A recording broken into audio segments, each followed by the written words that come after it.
پیارے نبی صلی اللہ علیہ وسلم کی حیات طیبہ جب ہم پڑھتے ہیں ہم دیکھتے ہیں کہ پیارے نبی کے جلیل القدر صحابہ نے پیارے نبی سے محبت کی بہترین اور نادر نمونے آپ نے امت کے سامنے پیش کیے۔ حضرت علی رضی اللہ عنہ سے ایک مرتبہ پوچھا گیا، کہا کہ آپ سب لوگ پیارے نبی سے کیسے محبت کرتے تھے،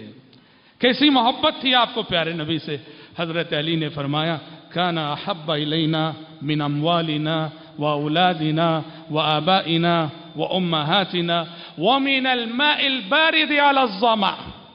کہا کہ پیارے نبی کو ہم نے یوں چاہا، اپنے مال سے بڑھ کر، اپنی دولت سے بڑھ کر، اپنی اولاد سے بڑھ کر، اپنے باپوں سے بڑھ کر، اپنی ماں سے بڑھ کر، اور کہا سخت گرمی میں سخت پیاس کے موقع پر ٹھنڈے پانی سے جو محبت ہوتی ہے اس محبت سے بڑھ کر، ہاں سخت گرمی میں سخت پیاس کے موقع پر ٹھنڈا پانی، اس میں ایک لذت ہوتی ہے، ایک سرور ہوتا ہے۔ حضرت علی نے محبت رسول کو اس سے تشبیہ دے کر ایک پیاسا انسان گرمی کے موسم میں ٹھنڈے پانی کو جس لذت و سرور اور کیف سے پیتا ہے، پیارے نبی کی محبت سے بھی ہماری ایمان کی پیاس ایسے ہی بجھا کرتی تھی، بلکہ پیاسے انسان کو ٹھنڈے پانی سے جیسی محبت ہوتی ہے اس سے کہیں زیادہ ہم نے پیارے نبی کو چاہا اور پیارے نبی سے محبت کی۔ خبیب بن عدی رضی اللہ عنہ سولی پہ چڑھانے کی تیاری ہو رہی ہے اور مشرکین طنز و طعن و تشنیع کے تیر چلا رہے ہیں،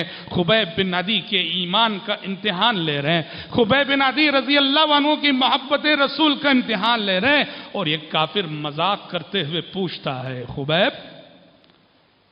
پھانسی کا یہ پھندا یا سولی جس پہ تم کھڑے ہو، اب تو تم یہ چاہتے ہوگے کہ کسی طرح تمہاری جان چھوٹ جائے اور تمہاری جگہ محمد آ جائے۔ خبیب بن عدی رضی اللہ عنہ نے بلا تأمل بلا تردد جواب دیا، اللہ کی قسم میری جان چھوٹنے کے بدلے مجھے یہ بھی گوارا نہیں کہ محمد صلی اللہ علیہ وسلم کو پیر میں کانٹا چبھنے کی تکلیف بھی ہوگی،